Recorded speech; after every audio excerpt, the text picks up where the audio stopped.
पहाड़ियों के बीच बसे एक जीवंत घास के मैदान में रंग बिरंगे फूलों के बीच लिलीबग्स का एक समुदाय पनप रहा था। ये छोटे पंख वाले जीव अमृत के प्रति अपने प्यार और सूरज की रोशनी में चमकते अपने नाजुक पंखुड़ी जैसे पंखों के लिए जाने जाते थे।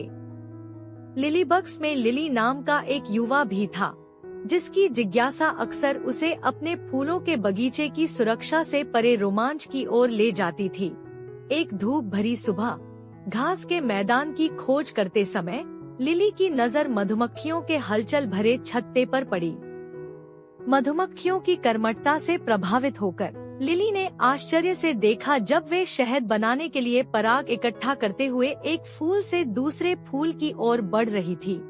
वह उनके साथ शामिल होना चाहती थी, लेकिन मधुमक्खियां उसे नोटिस करने में बहुत व्यस्त लग रही थी।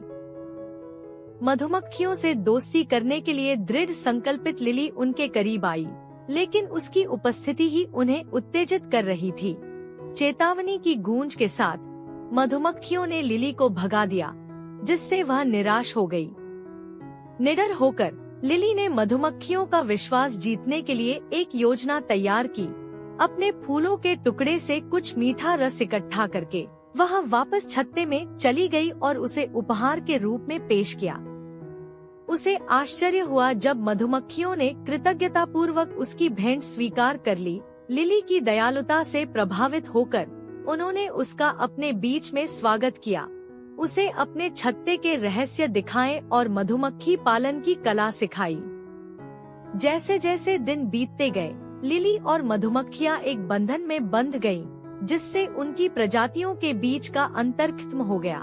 साथ में उन्होंने घास के मैदान के फूलों को परागित करने और घास के मैदान में अब तक देखे गए सबसे स्वादिष्ट शहद का उत्पादन करने के लिए अथक प्रयास किया। उनके सहयोग के माध्यम से लिलीबग्स और मधुमक्खियों ने पाया कि उनके मतभेदों के बावजूद वे एक साथ मजबूत थे, और जैसे ही वे खिले हुए फूलों के बीच गूंजते और लहराते थे, उनकी दोस्ती खिल उठी, जिससे घास का मैदान कल्पनाशील सबसे मधुर सद्भाव से भर गया।